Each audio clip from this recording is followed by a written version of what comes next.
नमस्कार जय श्री जगन्नाथ दर्शक बंधु ମୁଁ ଦେବାନନ୍ଦ ଆପଣଙ୍କୁ ସ୍ୱାଗତ କରୁଛି। ଦର୍ଶକ ବନ୍ଧୁ ଆପଣ ସିଧାସଳଖ ଦେଖିପାରୁଥିବେ ଆଜି ବହୁତ ଦିନ ପରେ ଆମ ସହିତ ଆଜି ବେଣୁ ବାବା ଯୋଡ଼ି ହେଇଛନ୍ତି। ସିଧାସଳଖ ବେଣୁ ବାବାଙ୍କ ସହିତ କଥା ହେବା, ଆମ ସହିତ ଯୋଡ଼ି ହେଇକି ରହିଥାନ୍ତୁ ଭିଡ଼ିଓର ଶେଷ ପର୍ଯ୍ୟନ୍ତ। ଦର୍ଶକ ବନ୍ଧୁ ଆପଣ ଦେଖିଲେ ନେପାଳରେ ଯେଉଁଭଳି ଭାବରେ ପାଣି ମାଡ଼ି ଆସିଲା, ହଜାର ହଜାର ଲୋକଙ୍କର ମୃତ୍ୟୁ ହେଲା। ଏହି ସବୁ ଘଟଣା ଯେତେବେଳେ ଆପଣ ଦେଖୁଛନ୍ତି ଅନେକ ଭୟାବହର ଶିକାର ହେଉଛନ୍ତି। କିନ୍ତୁ ଆଜି ବେଣୁ ବାବାଙ୍କ ସହିତ କଥା ହେବା, ଆମ ସହିତ ଯୋଡ଼ି ହେଇକି ରହିଥାନ୍ତୁ ଭିଡ଼ିଓର ଶେଷ ପର୍ଯ୍ୟନ୍ତ। ବାବା ଆପଣଙ୍କୁ ପ୍ରଣାମ, ଆମ ଚ୍ୟାନେଲକୁ ସ୍ୱାଗତ। ବାବା ଆପଣ ଯାହା ଦେଖୁଥିବେ ଅନେକ ଭୟାବହ ଘଟଣା ଘଟୁଛି। ଆପଣ ଆଗରୁ କହିଥିଲେ 2026ରେ ଅନେକ ଘଟଣା ଘଟିବ, ଆଉ ଏବେ ଅନେକ ଘଟଣା ଘଟିବାକୁ ଲାଗୁଛି। ତା ବିଷୟରେ ଆମ ଦର୍ଶକ ବନ୍ଧୁମାନଙ୍କୁ ଆଜି କ'ଣ କହିବେ? ଜୟ ଜଗନ୍ନାଥ, ଜୟ ଜଗନ୍ନାଥ, ଜୟ ଅଚ୍ୟୁତ, ଜୟ ଅନନ୍ତ, ଜୟ ବଳବନ୍ତ, ଜୟ ଯଶବନ୍ତ, ଜୟ ଜଗନ୍ନାଥ, ଜୟ କଳକିରାମ, ଜୟ ଭକ୍ତ ବନ୍ଧୁ ଏବଂ 33 କୋଟି ଦେବଗଣ। ମୁଁ ତ କିଛି ଜାଣିନି ମୂର୍ଖ, ତଥାପି ଆପଣମାନଙ୍କୁ ମୁଁ ଦର୍ଶନ ଦେଉଛି। ହେ ସାଧୁ ସନ୍ଥ ଏବଂ ମୋ କୁନି ଭାଇ ଭଉଣୀ ଏବଂ ବନ୍ଧୁବାନ୍ଧବ ସମସ୍ତେ ମୋର ଯଦି କେଉଁଠି ଭୁଲ ହେବ କ୍ଷମା କରିବ। ମୁଁ କହୁଛି ଆଗକୁ ଆହୁରି ବିପଦ ମାଡ଼ି ଆସିବ। ଯେହେତୁ ଆମେ ଯଦି ସତ୍ସଙ୍ଗ ନ କରିବା, ଭାଗବତ ନ ପଢ଼ିବା, ଆମର କ୍ଷତି ଖରାପ ହେବ। ଆପଣମାନେ ଦେଖୁଥିବେ ଅଧା ବୟସରୁ ପିଲାମାନେ ମରିଯାଉଛନ୍ତି। ଦେଖନ୍ତୁ ରୋଗ ବୈରାଗରେ ଘାଣ୍ଟି ହେଉଛନ୍ତି। ତେଣୁ ସାଧୁସଙ୍ଗ କଲେ ଆପଣଙ୍କର ରୋଗ ବୈରାଗ କିଛି ହେବ ନାହିଁ। ଆପଣଙ୍କର ସଂସାର ଭିତରେ ସଂସ୍କାର ଆସିଯିବ ନିଶ୍ଚିନ୍ତ। ଭଗବାନ ଆପଣଙ୍କୁ ଉଦ୍ଧାର କରିବେ, ଭଗବାନ ଆପଣଙ୍କୁ ନେଇକି କୋଳେଇକି ରଖିବେ। ତେଣୁ ଆପଣ ଯଦି ଭଗବାନଙ୍କୁ ଭୁଲିଯିବେ, ଏମିତି ରାକ୍ଷସ ହେଇକି ଆପଣ ଧ୍ୱଂସ ହେଇଯିବେ, ଆପଣଙ୍କ କୂଳ କିଛି ରହିବ ନାହିଁ। ଯେହେତୁ ମହାପୁରୁଷମାନେ ଲେଖିଛନ୍ତି, ଅଚ୍ୟୁତ ପଞ୍ଚସଖାମାନେ ଲେଖିଛନ୍ତି ଯେ କଳିର ଶେଷ ବେଳକୁ ବିନାଶ ବେଳ ଗୋଟେ ଆସିବ। ଏ ମଣିଷମାନେ ସବୁ ବିନାଶ ହେବେ, ରାକ୍ଷସ ହେଇଯିବେ, ମଦ ମାଂସ ଖାଇକି ବେକାର ହେଇକି ଭ୍ରମିବେ। ନାରୀମାନେ ମୁକଳା କେଶ କରି କାହାକୁ ଶୁଣିବେ ନାହିଁ, ନିଜ ସ୍ୱାମୀକି ଦଣ୍ଡ ଦେବେ, ପର ସ୍ୱାମୀ ସାଙ୍ଗରେ ରମିବେ। ଏ କଥା ଯେଉଁ ଆପଣମାନେ ଦେଖୁଥିବେ, ସାରା ବ୍ରହ୍ମାଣ୍ଡ ଦେଖୁଥିବେ, ବହୁତ ଘର ଭାଙ୍ଗି ଯାଉଛି। ତେଣୁ ମୁଁ ଏତିକି ମା ମାନଙ୍କୁ କହିବି ଏବଂ ମୋ ଗୁରୁଜନ ଭାଇମାନଙ୍କୁ କହିବି, ଆମେ ସଂସାରଟାକୁ ସୁନାର ସଂସାର ଗଢ଼ିବା। ସୁନାର ଜଗନ୍ନାଥ ଯେମିତି ସଂସାର ଗଢ଼ିଛନ୍ତି, ଭାଇ ଭଉଣୀ ସମସ୍ତେ ରହିଛନ୍ତି, 33 କୋଟି ଦେବଗଣ ରହିଛନ୍ତି, ତାଙ୍କ ଭିତରେ କଳି ନାହିଁ। ତାଙ୍କରି ସଂସାରଟା ଆମେ କଲେ କଳି ହେବ ନାହିଁ। ଆମେ ସତ୍ସଙ୍ଗରେ ରହିଲେ, ସମସ୍ତେ ମିଶିକି ରହିଲେ, ତେଣୁ ଆଗକୁ ମଙ୍ଗଳ ହେବ। nie ତ ଇଏ 26 ଗଲା ପରେ 27ରେ ଆହୁରି ବିପଦ ଆସିବ, 28ରେ ଆହୁରି ଆସିବ। ଆଗକୁ ବିନାଶ ବେଳ ଆସିବ। ମୁଁ କହୁନାହିଁ, ମହାପୁରୁଷ କହୁଛନ୍ତି। ମୁଁ ତ ଆଜ୍ଞା ପାଠ ସାଠ ପଢ଼ିନାହିଁ, ମୂର୍ଖଟା। ତେଣୁ ମହାପୁରୁଷ ମୋ ଅନ୍ତରରେ ଯାହା କହୁଛନ୍ତି ମୁଁ ସେଇଆ କହୁଛି। କେମିତି କହୁଛି ଶୁଣ। କଣ୍ଟେ ଯାର ସର ସତୀ ବୀଣା ବଜାନ୍ତି, ଶୁଣଲୋ ପାର୍ବତେ ମୋର ସାରା ବ୍ରହ୍ମାଣ୍ଡରେ ନୀଳାମୟୀବ ଗୁରୁ ଅଟେ ନିରାକାରରେ ଅଚ୍ୟୁତ, ଗୁରୁ ଅଟେ ନିରାକାର। ଯେଉଁ ଅନନ୍ତ ବିଷ୍ଣୁ ଆସିଥିଲେ, ଯେଉଁ ନିରାକାର ବିଷ୍ଣୁ ଆସିଥିଲେ, ଏ ସୃଷ୍ଟି ସିର୍ଜନା କରିକି ଯାଇଥିଲେ, ଏ ଯୋଗମାୟାକୁ ଆସି ହିସାବ ମାଗିବେ। ତେଣୁ ଯୋଗମାୟା ଦେଇପାରିବନି, ଆଉ ତେଣୁ ବିନାଶ ହେବ। ବିଭିନ୍ନ ପ୍ରକାର ବିନାଶ ମାନବ ହେବେ। ତେଣୁ ଭକ୍ତକୁ ପାଳିବେ, ଛତିଆ ବଟରେ ସଙ୍କଟ ପଡ଼ିବ ଦେଶ,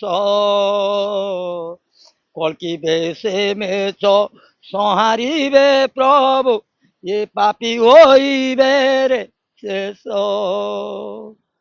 ଘର ଦୁଆର ତ ଭାଙ୍ଗିଯିବ ପରା, ବଡ଼ ଦାଣ୍ଡରେ କାନ୍ଦିବୁ ରେ ମାନବ, ସବୁ ହଜିଯିବ ଦିନ ତୋର। ଭଗବାନଙ୍କ ସାଙ୍ଗରେ ଭାବ ଲଗାଅ। ଏ ପଇସା ଏ ମାୟା ପଛରେ ଗୋଡ଼ାଉ ନାହିଁ। ଭଗବାନ ନିଶ୍ଚିନ୍ତ ତମକୁ ଉଦ୍ଧାର କରିବେ। ଆପଣ ଗୋଟେ କଥା ଶୁଣନ୍ତୁ। ସୁନାର ଲଙ୍କାରେ ରାବଣ ଉତ୍ପାତ ହେଉଥିଲା, ପ୍ରଭୁଙ୍କ ସ୍ତ୍ରୀକି ନେଇ ଯାଇଥିଲା। ଆପଣମାନେ ବି ଜାଣିଥିବେ, ମୁଁ କହୁନାହିଁ। ତେଣୁ ଆପଣମାନେ ସମସ୍ତେ ତ ପଢ଼ିଥିବେ, ଏ ଟିଭିରେ ବି ଦେଖିଥିବେ। ତେଣୁ ବିନାଶ କେମିତି ହେଲା ନା, ରାକ୍ଷସ ଗଣ ଯେ ଧ୍ୱଂସ ହୋଇଲେ ରେ ରାବଣ ଗଲା ବିନାଶ, ଶରଣରେ ଥିଲେ ଶରଣରେ ଥିଲେ ରାବଣଙ୍କ ଭାଇ ଶରଣେ ଥିଲେ ଯେ ବିଭୀଷଣରେ ଉଦ୍ଧାର ହୋଇଲେ ଦେଖ। ଲଙ୍କାରେ ହେଲେ ରଜା, ପ୍ରଭୁ ନେଇକି ଲଙ୍କାରେ ବିଭୀଷଣକୁ ରଜା କଲେ, ମନ୍ଦୋଦରୀ ସାଙ୍ଗରେ ବିବାହାର କଲେ। ତେଣୁ ମନ୍ଦୋଦରୀ ବି ପ୍ରଭୁଙ୍କର ଭକ୍ତ ଥିଲେ, ସତୀ ନାରୀ, ସତୀ କନ୍ୟା, ଭଗବାନଙ୍କର ଭକ୍ତ ବିଭୀଷଣ ବି ଥିଲା। ତେଣୁ ଆମେମାନେ ଯଦି ସେଇ ଭଗବାନଙ୍କ ନାମକୁ ଜପୁଥିବା ଏ ସଂସାର ଭିତରେ ରହି ନିଶ୍ଚିନ୍ତ ଆମେ ଉଦ୍ଧାର ହେବା। ଆମର ସଂସ୍କାର ଆମ ସ୍ତ୍ରୀ ଛୁଆ ପିଲାଙ୍କୁ ଶିଖେଇବା ଏବଂ ପିତା ମାତା ଗୁରୁଜନମାନଙ୍କୁ ସେବା କରିବା, ଏ ହେଲା ଭଗବାନଙ୍କର ଚରିତ୍ର। ତେଣୁ ଆମେ ଯଦି ତାଙ୍କୁ ଆମେ ଅସୁବିଧା କରିବା, ତେଣୁ ତାଙ୍କ ଅଭିଶାପ ଆମେ ଭୋଗ କରିବା। ଆଉ କିସ କହିବିରେ ଭକତ ବେଳ ନାହିଁ ରେ ମୋର, ପାଗଳ ଇଞ୍ଜିନ ଆସିବ ଆସିବ ବିନାଶ ହେବ ତୋର। ବାବା ଏବେ ଦେଖୁନାହାନ୍ତି ଏ ଯାହା ସବୁ ଘଟୁଛି ନିମିଷକେ ସବୁ ଧ୍ୱଂସ ହଉଛି। ନିମିଷକରେ ଆପଣ ମାନ ଜାଣୁଥିବେ, ଆମ ମାନଙ୍କର ଯୋଉ ମାନବ ମାନେ କି ନାରୀ ମାନେ କିଛି ତାଙ୍କର ଧର୍ମ କର୍ମ ନାହିଁ, ତେଣୁ ସେଇ ସକାଶେ ଏଗୁଡ଼ାକ ହଉଛି। ଯଦି ଧର୍ମକର୍ମ କିଛି ଥବ ବିନାଶ ହବ ନାହିଁ କେବେ, ଦୀପ ସେମିତି ଜଳିବ। ଯଦି ଆପଣଙ୍କର କିଛି ଧର୍ମକର୍ମ ନଥବ ଦୀପ ନିଭିଯିବ। ଏ ଦୀପ ନିଭି ଜୀବରେ ଅଚ୍ୟୁତ ହେବ ଯେ ଘର ଅନ୍ଧାର, କି ନୀଳା କରିବି କହଲ ଜନନୀ ଗୋଦାବରୀରେ ଜନ୍ମ ମୋର, ଗୁପ୍ତ ବୃନ୍ଦାବନେ ଜନମ ଲଭିବି ଷୋଳ ମଣ୍ଡରେ ପଚାର, ଆସ ଆସ ଜଗନ୍ନାଥ ଏ ଠାକୁର ବେଣୁ ଧର ହୋଇବେ ତିଆରେ ସରକାର। ହରି ବୋଲ। ଆପଣ କହୁଥିଲେ 2026ରେ ପାଣି ମାଡ଼ି ଆସିବ, ଆପଣ ଦେଖିଲେ ଓଡ଼ିଶାରେ ଅନେକ ଜିଲ୍ଲା ଜଳମଗ୍ନ ହେଲା, ଆଉ ନେପାଳରେ ଏମିତି ଜଳ ଭୂସ୍ଖଳନ ହେଲା, ପାଣି ମାଡ଼ି ଆସିଲା, ହଜାର ହଜାର ଲୋକଙ୍କର ମୃତ୍ୟୁ ହେଲା ନିମିଷକରେ। ଆପଣ ଦେଖନ୍ତୁ ଚାଷୀ ମାନଙ୍କର ସବୁ ଏମିତି ଜଳମଗ୍ନ ହେଲା ଓଡ଼ିଶାରେ, ଆପଣ କ'ଣ ଜାଣିପାରିଲେନି? ସବୁ ତଳି ଫଳି ସରିଗଲା। ତେଣୁ ଚାଷୀମାନେ କାନ୍ଦିଲେ। ପୁଣି ମୁଁ ସବୁଠୁ କହିଲି, ହେ ଠାକୁର ଯାହା ହେଲା ହେଲା, ଏ ବର୍ଷାକୁ ବନ୍ଦ କରିଦିଅ। ହେ ଇନ୍ଦ୍ରଦେବ, ତୋ ପାଦରେ କୋଟିଏ ଶରଣ ମୁଁ ନେଉଛି। ଏ କୋଟି କୋଟି ଚାଷୀ ଯଦି ମରିଯିବେ, ଏ ନରଲୋକ ମରିଯିବେ, ଚାଷୀ ପୁରା ଲକ୍ଷେ ଯିବ ପୋଷା। ତେଣୁ ହେ ଇନ୍ଦ୍ରଦେବ, ଏ କୂଟ କର ନାହିଁ। ହେ ଦେବଗଣ କୂଟ କର ନାହିଁ। ଇନ୍ଦ୍ର ହେଲେ ହଉଛି ଆକାଶର ରଜା, ତେଣୁ ଇଏ ବର୍ଷାର ରଜା, ଏ ଜଳର ରଜା। ତେଣୁ ଆପଣମାନେ ଜାଣିଥିବେ, ଯଦି ଇନ୍ଦ୍ର ନ ପାଳିବ ଏ ଚାଷୀ ବିନାଶ ହେବେ। ଏଟା ବି ଲେଖା ହେଇଛି, ଚାଷୀ ଦହ ଗଞ୍ଜ ହୋଇବେ ଶୁଣ ବେଣୁଧର, ଲକ୍ଷ୍ମୀ ଯିବେ ବଙ୍ଗ ଦେଶ, ଏ ମାନବ ସବୁ ରାକ୍ଷସ ହୋଇବେ ପ୍ରଭୁ ଏବେ କଳ୍କି ବେଶ। ବାବା ଏଇଠି କ'ଣ ପ୍ରଭୁ କଳ୍କି ବେଶ ହେବେ? ପ୍ରଭୁ ଯୋଉଠି ଅଛନ୍ତି ଗୁପ୍ତରେ ଅଛନ୍ତି। ସମୟ ହେଲେ ଭକ୍ତମାନଙ୍କୁ ବିପଦ ପଡ଼ିଲେ, ଘୋର ବିପଦ, ଇଏ ସାରା ଆପଣ ଜାଣିଥିବେ, ବାହାର ଦେଶର ଲୋକମାନେ ଆସି ଓଡ଼ିଶା ଭିତରେ ପଶିଯିବେ। ରୁଷିଆ ଯେତେବେଳେ ଆସିବ ତା ସାଙ୍ଗରେ ଆସିବେ, ଆମେରିକା ଆସିବ, ସେତେବେଳେ ଆମ ଇଣ୍ଡିଆ ଗରିବ ହୋଇଯାଇଥିବ, ରୁଷିଆ ଆସିଥିବ। ତେଣୁ ବିନା ରୁଷିଆ ସାଙ୍ଗରେ ଆହୁରି ସୈନ୍ୟ ଦଳ ବହୁତ ଆଇଥିବେ। ସେଇ ସକାଶେ ଏ ରୋଡ଼ ସବୁ ତିଆରି ହେଉଛି ବଡ଼ ବଡ଼। ତେଣୁ ଇଏ ପାରାଦ୍ୱୀପ ଯାଇ ଯିବେ। ତେଣୁ ପାରାଦ୍ୱୀପ ବନ୍ଦେରରେ ପଞ୍ଚ ସଖା ମାନେ ଗୁପତେ ପାଇବେ ପୂଜା, ଅନନ୍ତ ଧୁଜା ଉଡ଼ିବ ଉଡ଼ିବ ବଡ଼ ଠାକୁର ହୋଇବେ ରଜା, ଦିଲ୍ଲୀ ସିଂହାସନେ ଅନନ୍ତ ରଜାରେ ହୋଇବେ ପରାଜେ ଯେବେ, ସାରା ବ୍ରହ୍ମାଣ୍ଡକୁ ପାଳିବେ ଠାକୁର, ନୀଳାଚଳ ଭାଙ୍ଗିବ ତେବେ। ବାବା ଆହୁରି 4 ମାସ ଅଛି 2026 ସରିବାକୁ, ଅନେକ ଦୁର୍ଦ୍ଦଶା ଦେଖାଯାଉଛି। କେତେବେଳେ ବିପଦ ମାଡ଼ି ଆସିବ କହିହେବ ନାହିଁ। ଅଇକ୍ଷିଣିଆ ଆମର ସାରା ବ୍ରହ୍ମାଣ୍ଡ କଥା କହୁଛି, ଖାଲି ଆମ ଇଣ୍ଡିଆ ଦେଶ ନୁହଁ, ସାରା ଦେଶରେ ନଢ଼ା ନଢ଼ି ହୋଇ ମରାମରି କେଡ଼େ କେଡ଼େ ଦେଶ ଗଲେଣି ଭାରି। ତେଣୁ ଆମ ଇଣ୍ଡିଆକୁ ଧର୍ମବଳ ଅଛି ବୋଲି ଡରୁଛନ୍ତି। ତେଣୁ ଲାଷ୍ଟକୁ ପୁଣି ସେ ଆସିବେ, ଏଟା ମାଳିକାରେ ପ୍ରଭୁ ଲେଖିଛନ୍ତି। କହିଲେ ଖଣ୍ଡ ପ୍ରଳୟ ଯେ ହୋଇବ ମୋହର, ଓଡ଼ିଶା ଦେଶ ଯେ ପରା, କେତେ ଭକତ ମାନେ ମୋର ଯେ ଅପସାରାରେ ବେରେ ଧରା। ତାପରେ ପୁଣି କ'ଣ କହିଲେ ମହାପୁରୁଷ? କହିଲେ ଠାବେ ଠାବେ ଏକା କ୍ଷର ମୋହିବ, ଠାବେ ଠାବେ ଏକା କ୍ଷର ମେଳା ହେବ, ବେଳା ବେଳା ଭକ ନୀଳା ପାହାଡ଼ ପର୍ବତେ ନୀଳା ଚଟିବ କହନ୍ତି ବେଣୁ ପାଗଳା। ବାବା କୋଉଠି ନିଲେ ହବ? ପାହାଡ଼ ପର୍ବତ ହବ, ଖଣ୍ଡଗିରି ହଉଛି, ନୀଳଗିରି ହବ, ଉଦୟଗିରି ହବ, ଏମିତି ସବୁ ଯେତେ ଯେତେ ପାହାଡ଼ ଅଛି ସବୁ ପାହାଡ଼ ଭିତରେ ହବ। ଆପଣମାନେ ଦେଖିଥିବେ ଯେତେ ଯେତେ ପାହାଡ଼ରେ ହଉଛି ସବୁ ଭକ୍ତମାନେ ଯାଉଛନ୍ତି କି ନାହିଁ। ତେଣୁ ଭକ୍ତମାନେ ଏବେ ସାଲୁ ସାଲୁ ପରା କାଲୁ ବାଲୁ ଏଇ ଯିବ ପରମ ବ୍ରହ୍ମ ଅଧା ନାରୀ ଅଧା ପୁରୁଷ ଭକ୍ତ ଜନ୍ମ ହେବେ ବେଣୁ ଶିବ।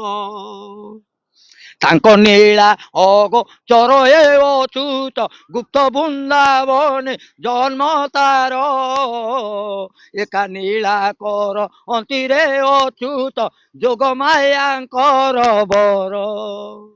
ଆପଣମାନେ ଦେଖନ୍ତୁ ଅଧା ନାରୀ ଅଧା ପୁରୁଷ, ପାଦ ଦେଖନ୍ତୁ କାଳି, ଦେଖନ୍ତୁ ମୁଁ କରୁନାହିଁ ନା ଆଉ କଣ ନା ବୈଷ୍ଣବ ଯୋଗୀ ବେଶ ଭ୍ରମିବେ ଦେଶ ଦେଶ କେରେ ଯାଏ କଟକ ଜବରାରେ ନୀଳା ଲଗାଇବେ ମୋ ବେଣୁଧର ଗୋସାଇଁ।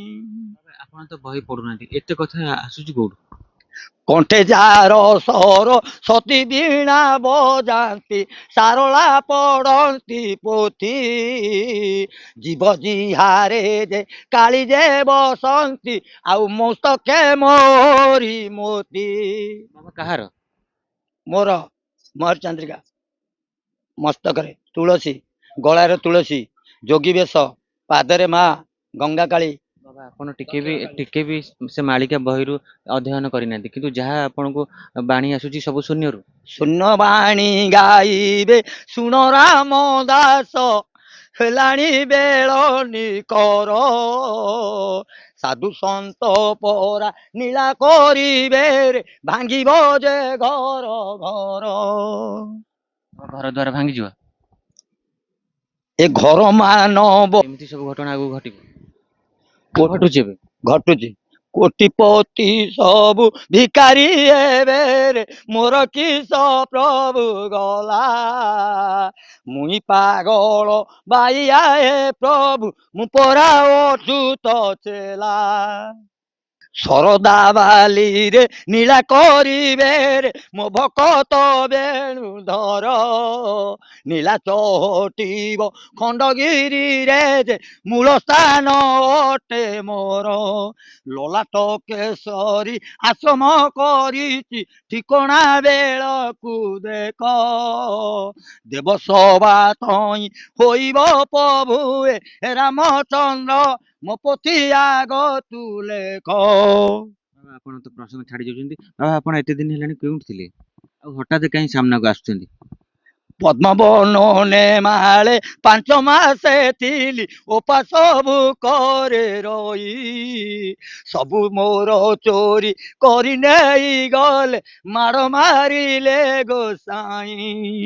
କିଏ ଆପଣଙ୍କୁ ମାଇଲେ? ଦୁଷ୍ଟ ଗଣ ମୋତେ ମାରିଲେ ପରାରେ ହେଲାରେ ପୁଲିସ କେସେ ଅଚ୍ୟୁତ କାନ୍ଦିଲେ ସିଂହାସନେ ବସି ହୋଇବି କଳଙ୍କି ବେଶେ। ମୋ ଭକ୍ତକୁ ହାତ ମାରିବ ନାହିଁ, ମୁଁ କହିଛି ମୋ ଭକ୍ତ ପ୍ରତି ସାବଧାନ, ସାଧୁ ପ୍ରତି ସାବଧାନ। ମୋ ଭକ୍ତଙ୍କୁ ମୁଁ ଜଗିଛି, ମୋ ଭକ୍ତକୁ ଯିଏ ହାତ ମାରିବ ମୁଁ ତା କୂଳ ବୁଡେଇ ଦେବି, ତାକୁ ବିନାଶ କରିଦେବି, ତାକୁ ଅଚଳ କରିଦେବି। ନା କାହିଁକି ନା ମୋ ଭକ୍ତ ହେଲେ କୋଠ ଧନ, ମୋ ଭକ୍ତ କାହାକୁ କିଛି ମାଗନ୍ତି ନାହିଁ। ମୋ ଭକ୍ତ ଆଇଛନ୍ତି ପ୍ରଚାର କରିବାକୁ, ଏ ସଂସାରଟାକୁ ସଜାଡ଼ିବାକୁ। ମୋ ଭକ୍ତ କାହାର ନଅନ୍ତି ନାହିଁ, କାହାକୁ କିଛି କହନ୍ତି ନାହିଁ। ସାଧୁ ସଂସ୍କାର ଯେ କାହୁଁ ଜାଣିବୁ ରେ କୋଟିଏ ତପେ ଜନ୍ମ ଯାର ସାଧୁ ସନ୍ତ ଜନ୍ମ ହୁଅନ୍ତି ପ୍ରଭୁଏ ତାଙ୍କର ନାଇଁ ରେ ଘର। ଆପଣ ତ କାହାର କିଛି ନିଅନ୍ତି ନାହିଁ କି ଦିଅନ୍ତିନି, କିନ୍ତୁ ଆପଣଙ୍କୁ କାହିଁକି ସମସ୍ତେ ଠସିଲ କରୁଛନ୍ତି, ମାରୁଛନ୍ତି, ଏସବୁ କଣ ପାଇଁ? ପାଗଳ ବାଇଆ ଦିନ କାଟୁତେବୁ ରେ ବେଣୁଧର ମୋର ଦୁଃଖ କଷ୍ଟରେ ଦିନ କାଟୁତେବୁ ଥଟା ପରିହାସ କରିବେ ନର ତୁମେ ସାକ୍ଷାତ ଯେ ଜଗନ୍ନାଥ ପ୍ରଭୁ দক্ষিণ কালীর কোলে নীলা লগাইছ সারা ব্রহ্মাণ্ড কাই কান্দুছ বিকলে